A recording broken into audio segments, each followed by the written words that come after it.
আসসালামু আলাইকুম সম্মানিত দর্শকবৃন্দ, এই মুহূর্তে দেশ ও প্রবাস থেকে যারা আজকে আমাদের এই ভিডিওটি দেখছেন সকলকে আন্তরিক শুভেচ্ছা অভিনন্দন জানাচ্ছি।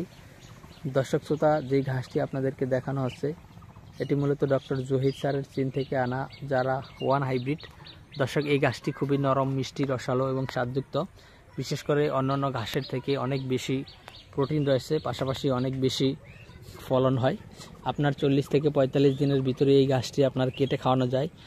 এত কম সময়ে কিন্তু ঘাস কাটার মতো ঘাস শুধুমাত্র আরেকটি বাংলাদেশে এসেছে, সেটি হলো আপনার তাইওয়ান হাইব্রিড। দর্শক, সেই তাইওয়ান হাইব্রিড ঘাসটি কিন্তু আপনি 30 দিন বয়সেও কেটে খাওয়াতে পারবেন, সেটা কিন্তু জারা ঘাসের থেকেও দ্রুত বড় হয়। তো দর্শক, সেই তাইওয়ান হাইব্রিড ঘাসটিও কিন্তু বর্তমানে আমাদের কাছে রয়েছে। আপনারা চাইলে সেই তাইওয়ান হাইব্রিড ঘাস বা তাইওয়ান হাইব্রিড ঘাসের কাঠিনও সংগ্রহ করতে পারেন। আর দর্শক, তাইওয়ান হাইব্রিড ঘাসটি কিন্তু ফলনও জারা ঘাসের থেকে বেশি হয় এবং প্রোটিনও কিন্তু বেশি। তো দর্শক শ্রোতা, বর্তমান সময়ে ইন্দোনেশিয়ান স্মার্ট নেপিয়ার ঘাসটিকে কিন্তু সবচেয়ে বেশি প্রোটিনযুক্ত ঘাস বলা হয়।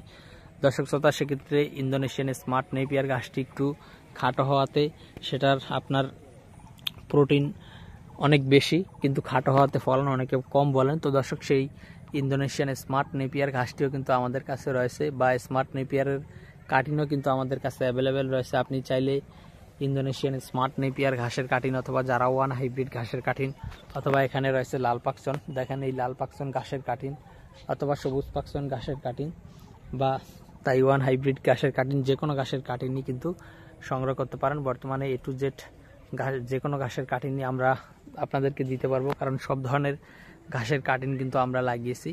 তো দর্শক শ্রোতা, আপনার যে কোনো খামার ভিত্তিক পরামর্শের জন্য অথবা আপনার যে কোনো ঘাসের কাটিনের জন্য আপনি আমাদের স্ক্রিনে দেওয়া নম্বরে যোগাযোগ করতে পারেন।